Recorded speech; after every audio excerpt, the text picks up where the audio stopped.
Is this on? Check 1 2 1 2. What's up, Pancit Eaters? Yo, what's up, my people? Let me turn this up. What is going on? All right. Welcome to another episode of the FMA Dumpster Fire podcast. Today, I don't even know why I gotta preempt this stuff by saying I don't mean to offend anybody. Yeah, that's a lie. I mean to offend a certain group of people, and this one is going to offend a certain group of people, certain people who I believe are kind of responsible for ruining the future of FMA. That's kind of harsh. They're not ruining the future of FMA. Certain kinds of people are slowing down its progress. And they're slowing down its progress because of their ego. I wrote a little something, something. I want you guys to listen up. And then let me know what you think. Let me know if I'm being full of crap. All right? And I entitled this one, Who is Driving Your FMA? I talk a little bit about boxing. I talk a little bit about Filipino masters who propose that they've attained mastery, right? And that they can teach it to you. So I address a lot of things. Again, I appreciate your commentary. I'm going to just read it for a while. I may interject. By the way, if you haven't already subscribed to the channel, what the heck are you waiting on, man? Come on, don't withhold the love. Don't be like that. Don't withhold the love. Hit that subscribe button right now if you haven't already done so. Hit that like button if you haven't already done so. Like, what's up, man? What's up? Why are you withholding? You know? Hey, we got our first guy, Ebmas Wing Chun. What's up? How you doing? Wing Chun is like FMA's favorite side chick, man. Like, we love banging with the Wing Chun people. We love it. Same for the JKD people. FMA is kind of a womanizer, you know what I'm saying? They like to play with the... We're not married. FMA ain't married to nobody. We got a bunch of side chicks. Wing Chun is a side chick of FMA. JKD is a side chick of FMA. What else is a side chick of FMA? What's up, Beat? You know, I wish that FMA would have more affairs with Muay Thai. I wish FMA would, you know, fondle Jujitsu. I'm such a freaking idiot. No. Anyway, can I just read this thing, you guys? Let me read this thing. I think it's kind of important. It's called Who is Driving Your FMA? I'm going to read it now.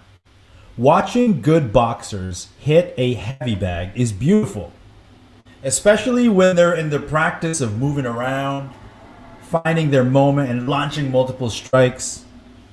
Such a high premium on the technical in order to execute on the tactical.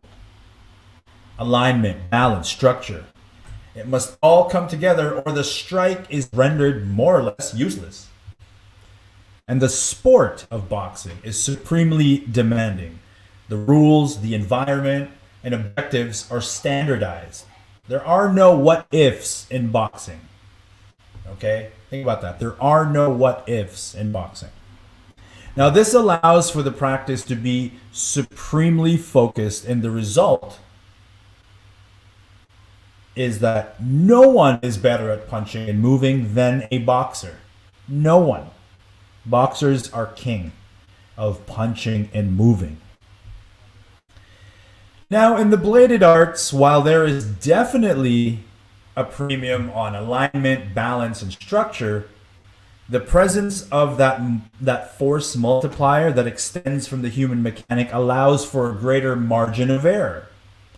An off-balanced but on-target slash will produce results. Now, this is why, and here's the first one, this is why transferability of skill has a negative side effect that no one ever really talks about. Okay, everyone loves transferability of skill. Oh, I have a knife, I can swing a knife, therefore I can punch. Everyone loves to say that. More people need to talk about the negative side effects of this idea of transferability of skill. As you can transfer the good things, the bad things will also transfer. And if you do not monitor, analyze, and determine which is which, and you blindly assume it all transfers perfectly, you're gonna suck at one thing or the other, and you might never know it. You might think you're just a shit. Another thing, lacking a standardized context and platform for competition. The what ifs in FMA are endless. Oh, what if he does this? I grab him like that. What if he does that? Oh, I do this, but what if he does that? These things remain unanswered. Unlike boxing, where there is an answer. The answer is usually just fight it out, figure it out. So, what does this mean? Well, lacking, again, a standardized context and platform, the number of things that FMA practitioners need to work on exponentially expand. It exponentially expands. A boxer need only to work on 4 or 5 punches, right? An FMA, tons. Now think about this. It takes a lifetime to master one weapon. Yes? We agree on that? It takes a lifetime to master one weapon. To master the stick, single stick, or to master the knife. I understand that's arguable, but there's truth to it.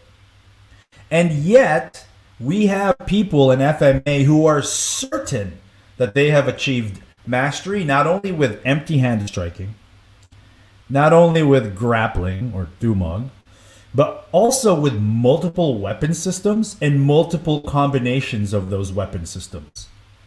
And guess what? They want to teach you how to be masters as well. Now you can begin to understand how preposterous this is, especially if that master isn't like 300 years old. Now this is why I personally seek flawed, imperfect, but honest instructors in FMA, and not these people who are just absolutely certain of who they are and what they are capable of, but who show little to no proof of their work. And I think you should do this too. I think you should do this too. Now let me talk about the highest rank in FMA. For me, it's the rank of student teacher. That's a rank.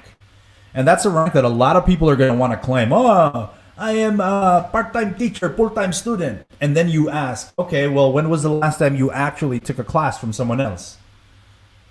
Oh, there's no need, because I'm a master already. I thought you were a student teacher. Oh, I am. I'm always learning. I'm like, all right, well, who are you learning from? Myself. And I'm like, okay, that's ridiculous. So whenever people claim to be a student teacher or a master student, you have to ask them, well, when was the last time you learned from someone else? When was the last time you took a class that wasn't your own? And if they can't answer that with absolute certainty very, very quickly, then I think they're bullshitting. I think they're bullshitting. They just, because the rank of student teacher is so, for me, it's very prestigious. So much so that most people just claim it without actually being it. They want to claim it without doing the thing that's involved with becoming that thing. Now, I am not a student teacher. I'm just a student, but I'm just saying, I'm a pretty good student. I want to master being a good student. And you know that means being skeptical and analytical and looking internally and finding points of failure so that I can assess my performance and then seek the right kind of guidance to make improvements upon those things. That's what I think a good student ought to do. Anyway, these days you'll find these student teachers, true student teachers, true master instructor students. This is how you identify them. Okay, because you'll find them jumping into Zoom classes. Zoom classes, you'll find them jumping.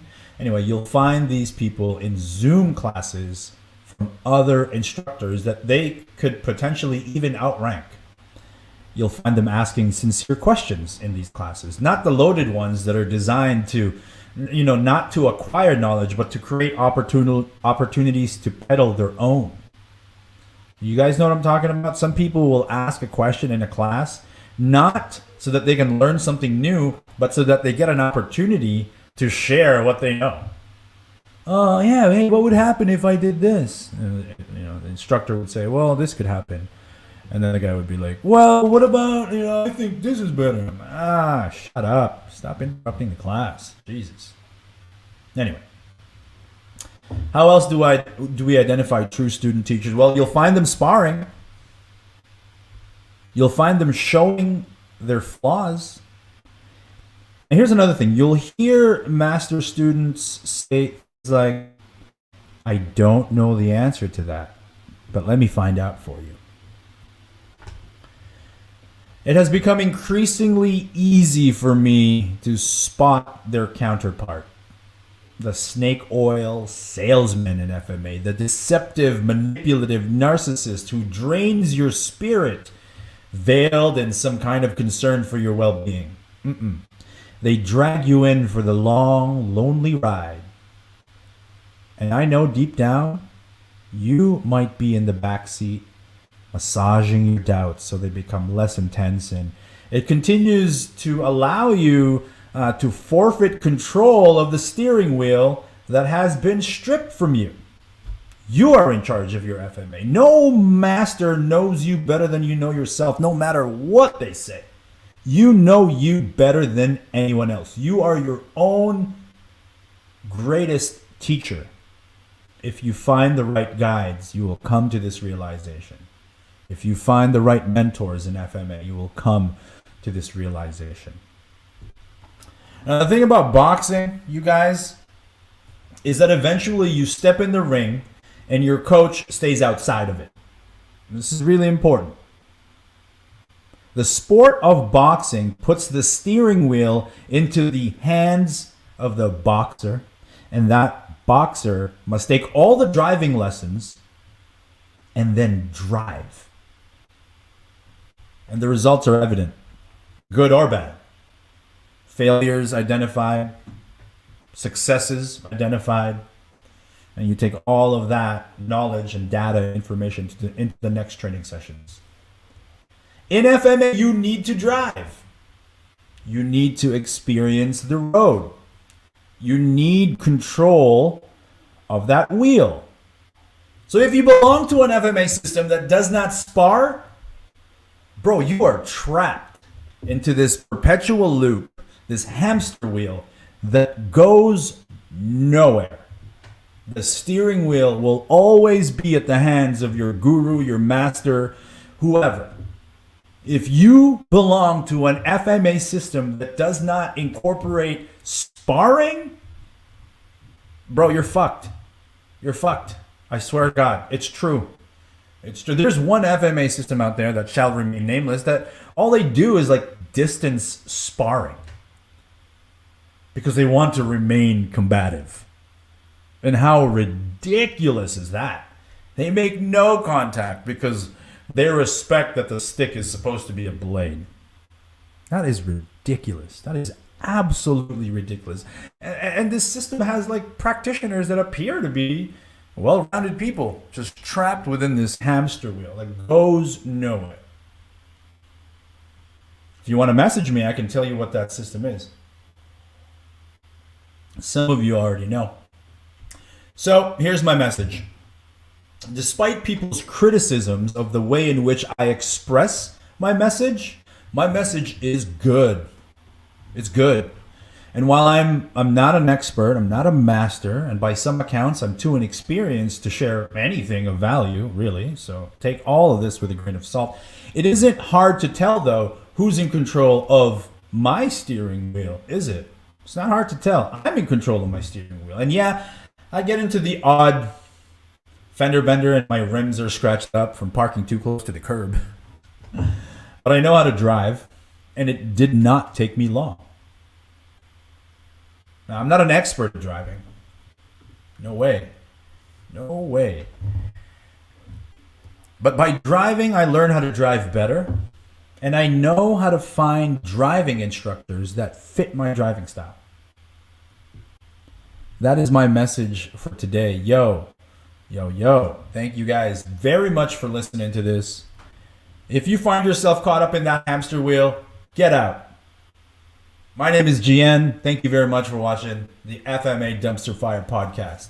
And I'm out. I love you guys. Hit subscribe.